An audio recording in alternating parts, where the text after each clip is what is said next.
Joyce, atemo winjo nyamera ni. To obaga. To be wago mbaka mar vision 2030 gi 60 koso wago siasa marwa ma partisan. Okay? Adwa encourage ni mondo duog wago mbaka mar ni ere gima vision 2060 dwa timo to be en important mondo wabed gi walos vision manyien. And angoma waseyudo e vision ma 2030 to angoma odong ma wanyalo medo mondo dhi e vision 2060. Now, question mokwongo en do we need a vision? Be en gima ber ka jo Kenya obedo gi vision. En gima ber mondo wabed ni wariwore e paro kama wadwa ni watere Kenya. Nyaka wabed gi lek mar kama Kenya onego bedie. And mae e gima process ma nyochakore nyoro temo kwawa ni mondo wago mbaka mondo wayud lek achiel mariwo lek wate kama wadwa ni mondo watere Kenya. Okay? Mokik bed ni jomoko leko dhi koni to jomoko leko dhi koni. Mar ariyo en ni ang'omio itime sani. Okay? Gimomiyo itime sani en ni vision 2030 mane olos 2008 is coming to an end in 2030. To korumo 2030, it therefore means ni in good time nyaka wachak loso vision manyien mondo by the time ma vision no rumo to yudo ka wan gi vision manyien mondo wabed gi a seamless transition into the new vision. The third thing en ni the other thing momiyo nyaka time sani en ni kose los vision to nitie gimiluongo ni mid-term development framework ma Kenya plan go ma en igni abich. Okay? And igni abich gi the next mid-term development framework midhi losi idhi losi 2027 to obro rumo 2032. Okay? And therefore since onego bedni mid-term development plan framework better developed from the vision. We are going to get into a situation, and Governor na Professor Nyongonyo explained we will get into a situation what do anyone lost new vision? What do I lost the new development framework? Ma 2027 monego up to 2032 to vision ma one go to remote 2030. And therefore, what the 2 years beyond 2030, one also development plan ma onge vision. Okay? Machalo kisungu wacho ni we will be like rather than a ship in a troubled sea. Okay? And vision ma miyo wach miton chalo rada ka ine nam chalo tanga ma nyisi komo ne gidhiye sami kwang. So that is important.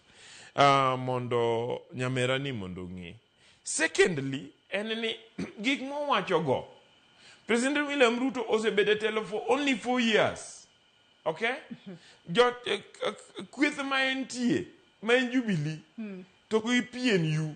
Nenie serikal chakre 2008, which means ni between 2008 gi sani ne gisebede telo for 15 years before President William Ruto kaw telo.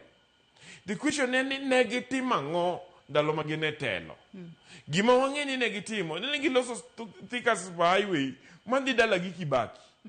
Okay? Magi loso dual carriage nyaka Nyeri. Okay? Gima wangeni ni negi kao dongro taxes wama nyaka wanbe wachulo Kisumu. To gitero go pi, gisitima, gisikunde, go septande, e piny mar Masawa to wan gitu noa. Okay? And why am I saying this? Any king your statistics ma Kenya. Tiyo doka the life expectancy mar Mount Kenya at the time mane Kibaki wetelo was almost double Mathurwa. And life expectancy better defined by access to food, access to healthcare, and access to the necessary infrastructure. Mamiyo ngima mar dhano bedo maber. Okay? Adwa ni mondo I invite Nyamera. Ni mondo dio som ab report mondiki gi kweth maniluongo ni Society for International Development. Mano published a report called Pulling Together or Pulling Apart in 2013. And that was an independent strategy, research.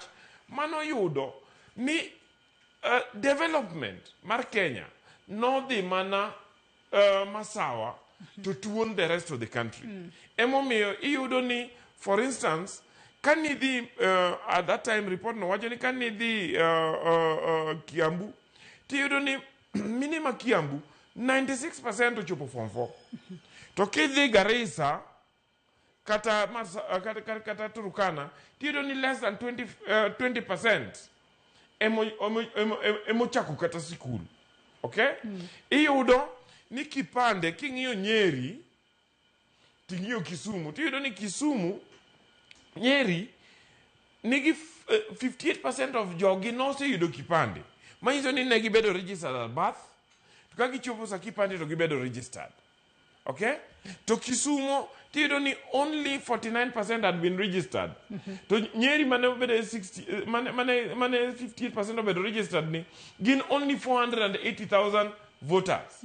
To Nyanza, Kisumu County, with registration mar only 49%, ne wan gi 606,000 voters. King'iyo the analysis why that has happened. It is because nenti gimilungo ni structural obstacles mamono jowa mondo register. And the structural obstacles gi en ni kech sirikal ne kao mwandu ma jopiny to tero infrastructure koja koro joka nyalo chopo kuonde ma gibede registered easily, and services go itero negi while is through ni tuonowa. Matene ni koro sani ka wadhi mbele Vision 2060 makoro biro ni dwa temo mar mondo mi jo Kenya